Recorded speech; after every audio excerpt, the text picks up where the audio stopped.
Morning guys, I'm going to show you how we make our bread in the morning. Just a quick simple way of making bread without all that mess. So first thing I do is I start with a container that's actually got a flour line on it for our bread. Then I use a big slanted spoon to pour it in here until I've got it up to that line. Then I put the lid on it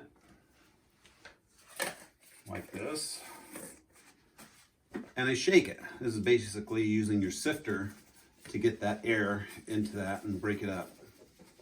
So you saw that it was at the line when I stopped just now. But now if you look, it's up above the line because it's got more air in it. So do that, set that to the side.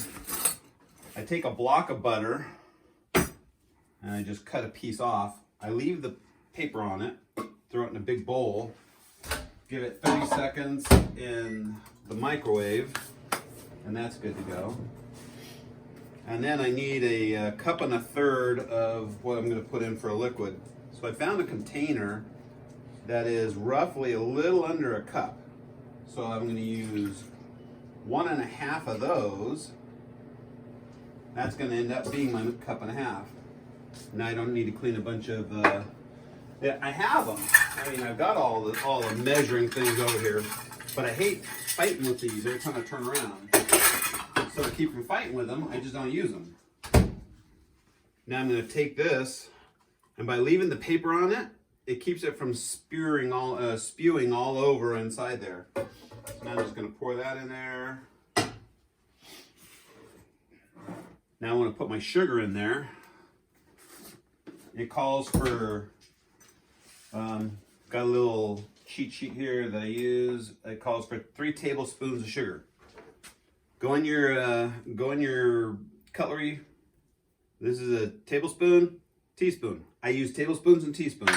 That way I don't have a bunch of these things that I've got to wash and I gotta fight with all the time. I have them. I just don't want to fight with them. So I'm going to use 3 tablespoons of this. And again, just real simple. Just grab 3 tablespoons of it, drop it in there, you're good to go. It calls for a teaspoon, it calls for 2 teaspoons of salt. Grab a teaspoon. I don't like a lot of salt, so I'll keep this nice and level.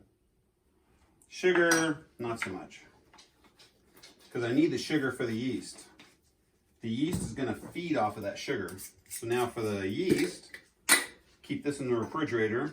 Calls for 2 tablespoons of yeast. Now the yeast is going to start eating that sugar. It's going to start feeding off that sugar right away. So I want to get that stuff in before I throw the flour in.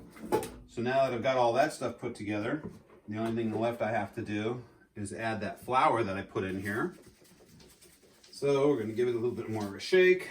I'm going to pop that flour open, and then I just dump the flour right in on top. And I'll fill this back up so that I have it filled with this guy before I put this guy away. So I'm not going to put this guy away yet. But there you go. That's everything you need. And then you're just going to pop this into your bread maker. Lock it in place. Start it. Push it back. And we're done.